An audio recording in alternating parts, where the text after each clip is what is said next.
All right, a couple videos back, I did a video about Robert and his family, which includes 4 small children, quietly making their way across the United States on vacation, not bothering anybody, not being reckless, not endangering others. He just didn't have up-to-date extortion fee stickers in the back of his private property. And the enforcers of the DMV commercial extortion crime racket just couldn't let him get away with not paying the king's tax. So a group of CHP officers of the state congregated and conspired against Robert, broke his window, dragged him out of the SUV, slapped torture cuffs on him, kidnapped him, and stole the vehicle, leaving Robert's wife and 4 kids to fend for themselves far from home. Because that's what heroes do. Now, in a society where knowledge is diffused, virtue is preserved, and rights are respected, that wouldn't have happened. But that's not the world we live in. And the law enforcement class is only emboldened to do this, not just because political parasites write laws that cops follow, not just because they derive a paycheck by committing crimes against innocent people under the color of law, but because the propagandized masses applaud the vile actions of the thin blue line. Now, to demonstrate this, we're going to take another look at the Van Balian channel. The owner has built a massive audience by producing content that mocks people who just want to be left alone. Not content with that, they love the violence that visits these people under the state protection racket.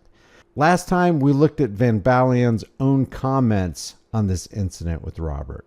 Today, we're going to look at the outgrowth of the effectiveness of the propaganda that has gotten into the brain-pickled masses in Van's audience to believe that it's a good thing to have men with guns and badges pulling innocent people out of cars, economically ruining them and throwing them into cages. But Van's audience takes this to the next level by insisting that Robert's kids be taken away by the state-sponsored CPS child mill.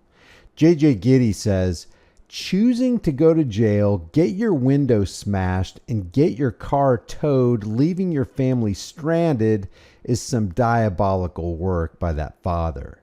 Now, you'll see this as a common theme. From the psychological perspective, this is classic victim blaming, where the responsibility for a crime, trauma, or hardship is placed on the victim rather than the perpetrator. Robert clearly didn't choose any of this. Robert chose to mind his own business and resume his vacation with his family. Robert chose to stand on his right to travel freely. The cops are the ones who chose to commit the crime. Now, this got a like from Van Balian himself, which makes him a victim blamer. Booney says Child Protective Services needs to get involved. This also gets a like from Van. Van wants Robert's family to be investigated by one of the most sinister departments in our government. Do these people know how many children in the custody of CPS are abused, neglected, and go missing? Jeffrey also suggests that the roadside violence is Robert's fault by saying, wow, window smashed, handcuffed, arrested, weekend in jail, personal property towed. He really showed those tyrants. 48 says, what's really sad is that those children will probably be homeschooled by those idiots.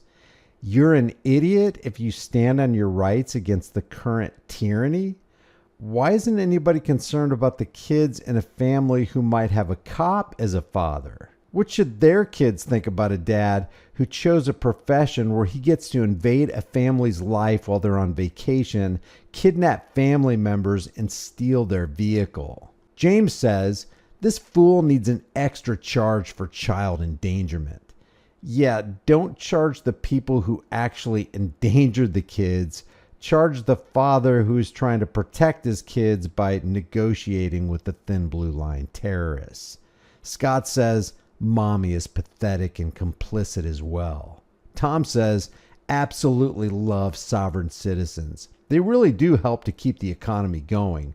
Window replacement Cadillac dealership, $700. Local towing company, $300. Impound fee, $280. Bail, $500. 3 nights in a hotel, $400. Fine, $500. Dad's understanding of the U.S. Constitution, priceless. All this economic devastation happened at the hands of the violent cops. But Tom's mind has been so programmed that he can only see the cops as the good guys. 99 says, whenever a sovereign citizen has their window busted and is yanked from their car, an angel gets its wings. Van liked that one too. Van also liked Michael's post. He needs to be charged with child endangerment. What a disgrace. Van's audience actually wants to put Robert's children on the chopping block after they were the ones who were clearly victimized by the CHP. This is Milgram level insanity. Chuck also gets a Van Balian like for saying this video should be used as grounds for removing the kids from that father. Actually, it should be used as grounds to investigate these cops and the whole department. It could also be used to investigate the family of the cops involved to see if there's any domestic violence going on. Net Hazard says the mother is even more dim-witted than her BS husband. CPS should remove the children from their custody and let them start a fresh life with loving parents. Maybe Net Hazard needs to do a little research on the hazards of the foster care system, because studies and surveys paint a really grim picture. A comprehensive review tied to a Baltimore lawsuit found that over 28% of kids in state care experienced abuse, which includes physical, sexual, or emotional, while in the system. In Oregon and Washington, nearly a third of foster kids reported abuse by a foster parent or another adult in the home. In Atlanta, among kids slated for adoption, 34% had faced abuse, neglect, or other harmful conditions. And these aren't isolated incidents. Surveys spanning decades show 25 to 40% of former foster youth report maltreatment, far outstripping the roughly 0.9% maltreatment rate in the general U.S. child population. We're talking about 670,000 cases just in 2022 alone. Up to 80% of foster kids grapple with serious mental issues like PTSD, double the rate of U.S. war vets. And that's compared to 18 to 22% of kids outside the system. Van Balian and his audience exemplify an astonishing level of ignorance and brutal coldness in their desire to subject an innocent family to the horrors of state intrusion into the lives of those who are already victimized by the very state they want controlling the lives of their kids. Momsy Cat says, I despise these people. And this reveals the dark hearts of those who saw the same video you and I did. An innocent family was violently opposed by corporate traffic goons, and Van Balian's audience responds with digital standing ovations for the very state apparatus that is extorting even them at this present time. The Stockholm Syndrome reality is stark, dangerous, and very concerning. These people have walked away from principle and decency in order to bow to their masters. It's this kind of general dissolution of principles and manners that has overthrown the liberties of every nation more than all the force of the common enemy. What these people don't understand is that while we remain virtuous, we cannot be subdued.